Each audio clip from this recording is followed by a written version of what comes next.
Sky e Irinê, sejam todos bem-vindos ao canal Vamos Ver. Pra que teologia?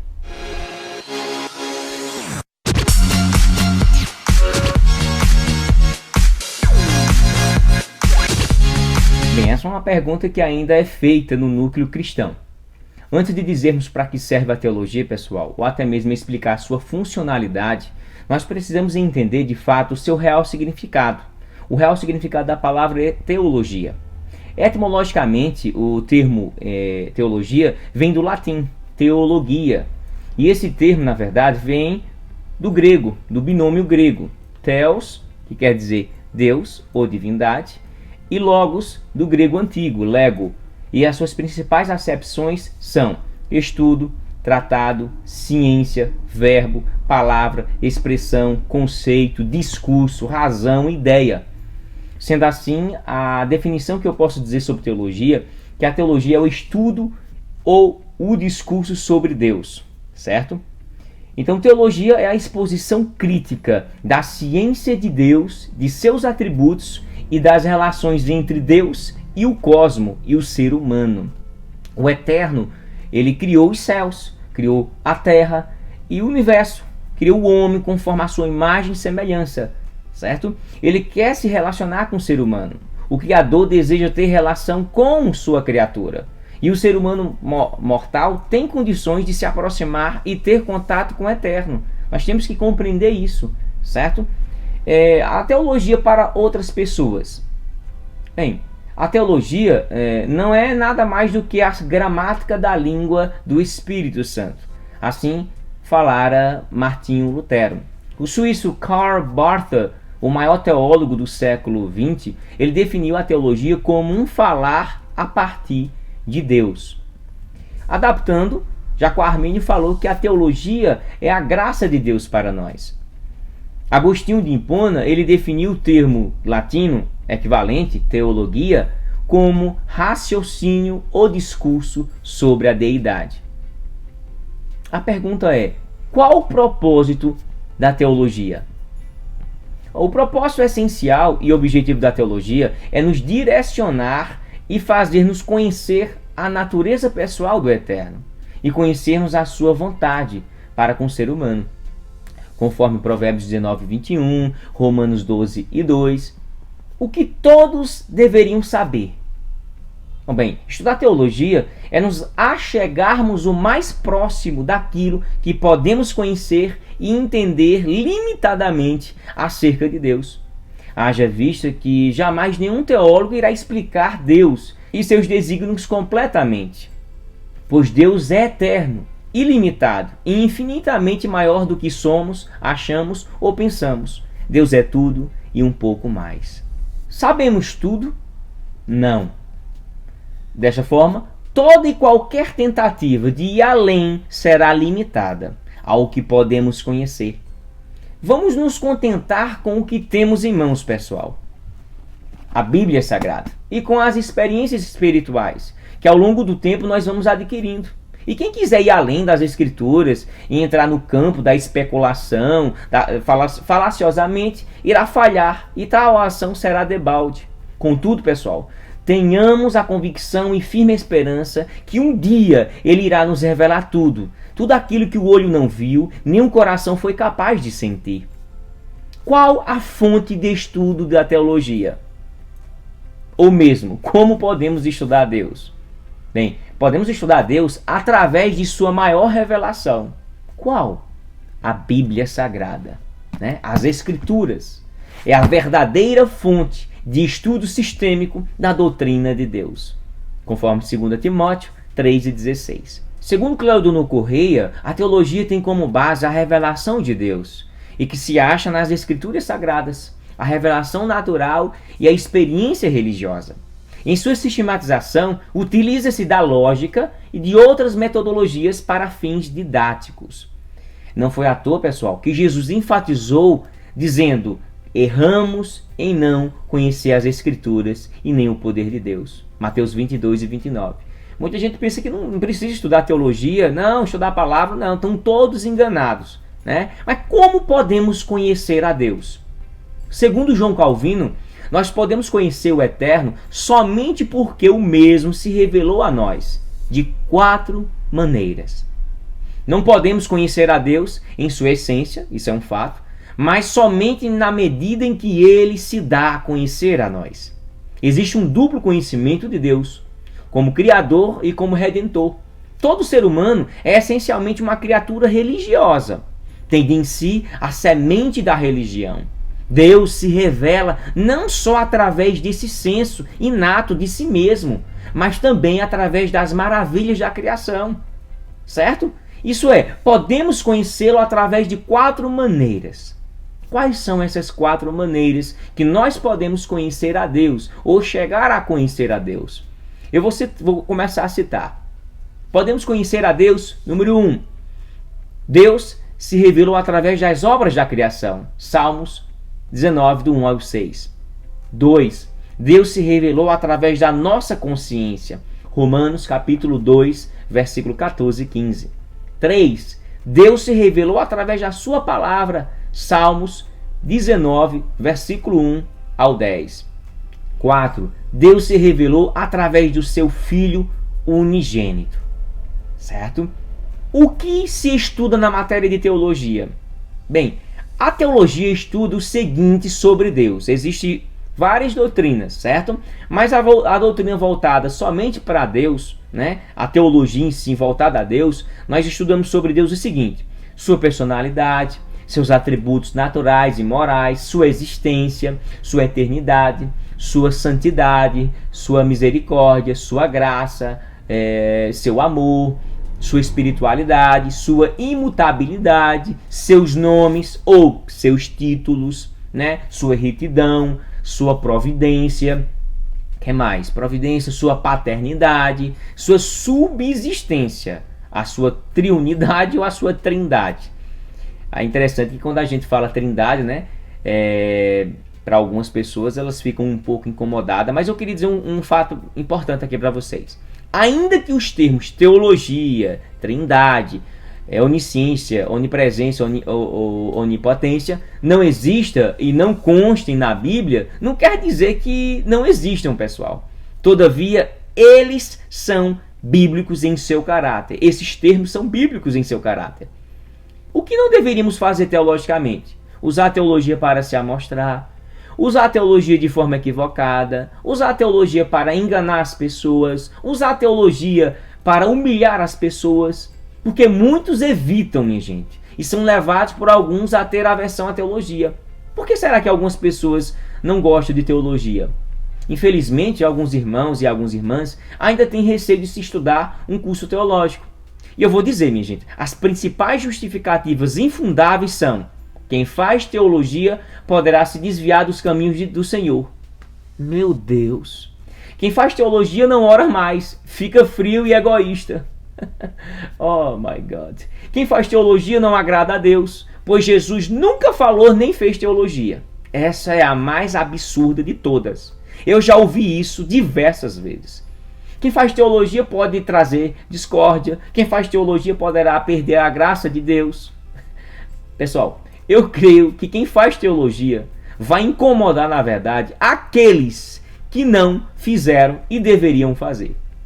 Vale lembrar, minha gente, que há muita gente que sofre de espírito de inferioridade e falta de humildade. Recomendo que quem faça não precisa falar para ninguém, tá certo? Vá por mim. Porque alguns líderes não querem que suas ovelhas estudem teologia? Hipoteticamente, eu posso dizer o seguinte: elas acham que as ovelhas não iriam entender, gostar ou até ser útil. Tem medo, talvez, que suas ovelhas conheçam certas verdades e começam a abrir os olhos e começarem a questionar, ignorar e não concordar com a teologia ou com a ideologia da igreja que se prega e que se segue. São tantas idiotices, pessoal, justificativas inúteis e equivocadas, pois quando se estuda ou se faz um curso sistemático de teologia, na verdade, nos aproximamos mais de sua palavra, da mente de Deus, ou do próprio Deus, e não o contrário, como muitos desatualizados, imaturos e fanáticos propagam, minha gente. Entretanto, eu queria deixar bem claro aqui que nós sabemos que tem alguns irmãos que gostam e fazem questão de se amostrar, humilhar ou querer aparecer.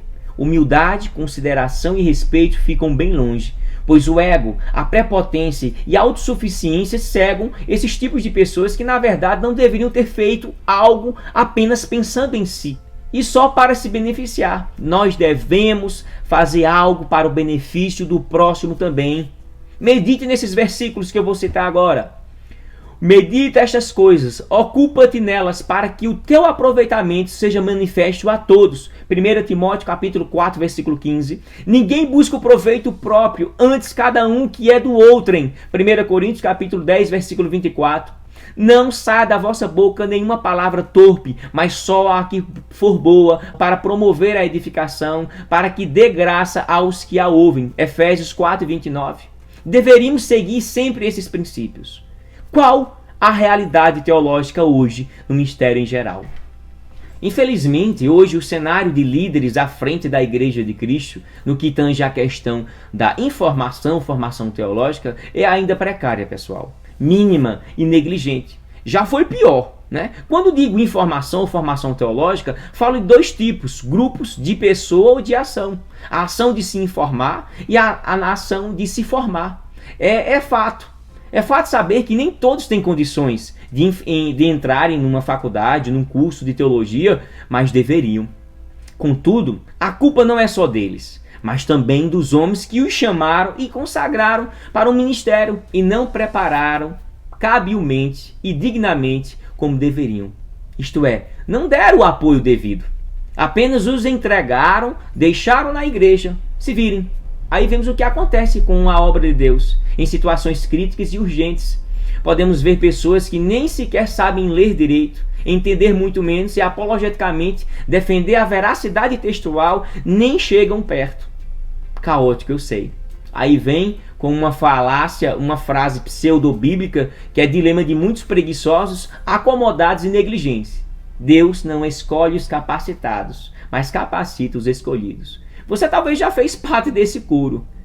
Eu queria deixar bem claro aqui que tais proclamadores de tal frase usam sempre que pode para justificar que não precisam de estudo ou de estudar. Informação, não precisa de informação ou formação teológica para entrarem ou estarem à frente da igreja ou em alguma função. Mas a verdade seja dita, usam esse hino como defesa, já que não querem investir em si mesmos com aulas, cursos, palestras, pregações, capacitações, treinamento ou compra de materiais teológicos e vivem infelizmente escondidos atrás dessa frase que nem bíblica é, mas insistem em achar que é.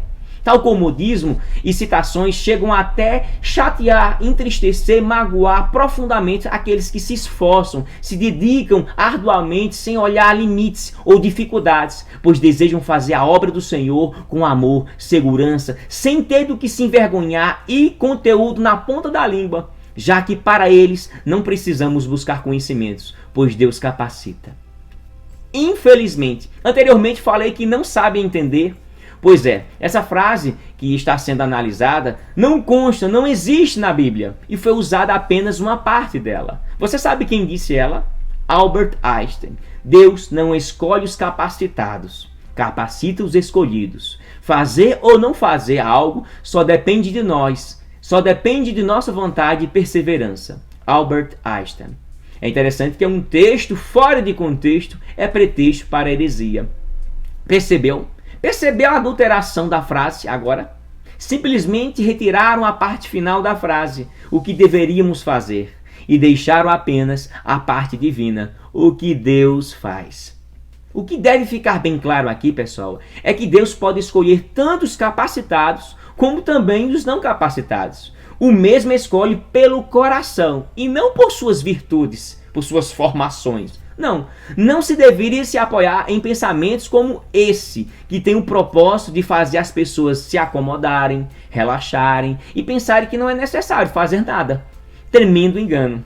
Temos que esperar do verbo esperançar, ou seja, agir, planejar e pôr as mãos na obra, pagar o preço, visto que nenhum conhecimento ou capacidade irá cair do céu não, minha gente. Procura apresentar-te a Deus como obreiro aprovado, que não tem do que se envergonhar, mas que maneja bem a palavra da verdade. 2 Timóteo 2,15. Se todos que estão liderando hoje o trabalho eclesiástico passassem pelo teste desse versículo, garanto que grande parte não ficaria mais assumindo uma missão que talvez não lhe pertence. Simplesmente porque anos atrás alguém falou que foi escolhido por Deus. Será mesmo?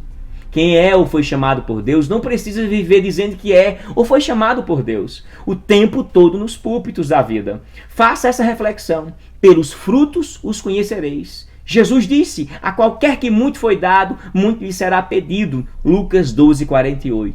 Tudo o que fizermos ainda será insignificante a ser comparado ao que ganhamos de graça, a salvação. Porém, o mínimo que você fizer será importante, pessoal. Quais os benefícios de se estudar teologia? Através da teologia poderemos conhecer, amar e obedecer ao nosso Deus. E, consequentemente, nossas vidas serão abençoadas, já que primeiro o conhecemos para depois amá-lo. E segundo, o amamos para depois obedecê-lo. Percebeu para que teologia? Para que estudar teologia? Esperamos que sim. Bem, mas a pergunta é: como se estuda teologia? Para a surpresa de alguns, teologia se estuda através da Bíblia, das Escrituras. Sendo assim, quem tem o hábito, ou costume, ou rotina de ler, estudar e pesquisar na Bíblia, na verdade está estudando a fonte da teologia, as Sagradas Escrituras. Podemos estudar teologia de 3 formas, certo? Primeiro, há várias formas e maneiras de se estudar a Bíblia, sem se preocupar com temas específicos da teologia. Nós podemos estudar através do método devocional, do método por resumo de capítulos, método de qualidade de caráter, método temático, método biográfico, método por tópicos, método morfológico, método histórico, cultural e contextual, método investigativo, método analítico de capítulo, método sintético, método analítico de versículo por versículo. Esta é a primeira forma de se estudar a palavra do Senhor. Tem pelo menos 12 formas.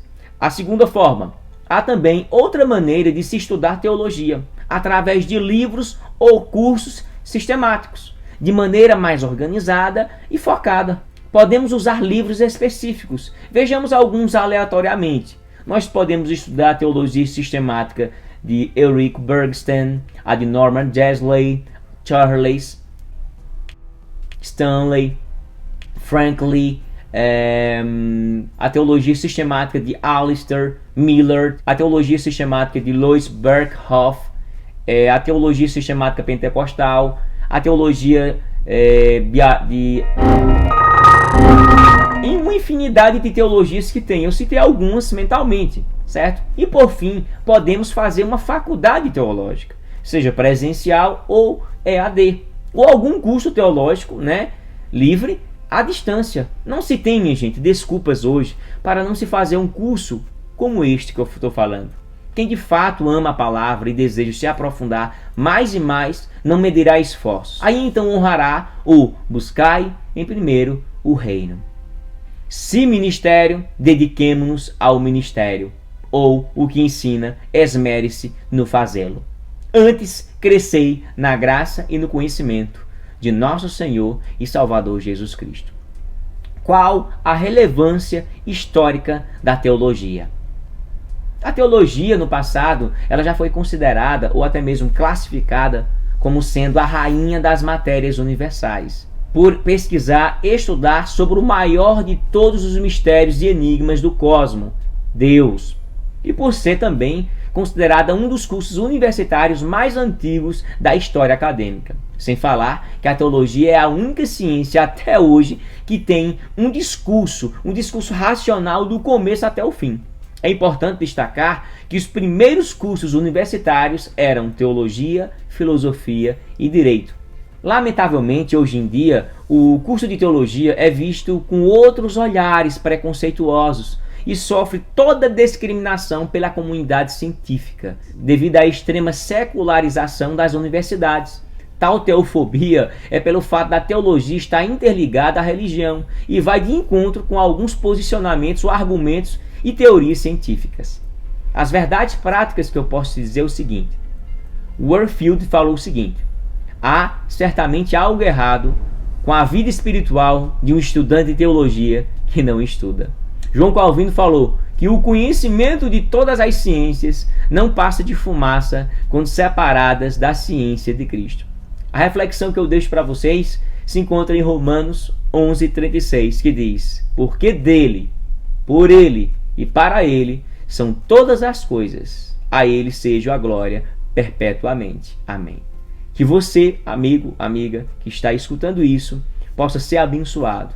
Procure um livro, procure se especializar, procure fazer a obra do Senhor da melhor forma possível, tá certo? Que Deus te abençoe e te guarde.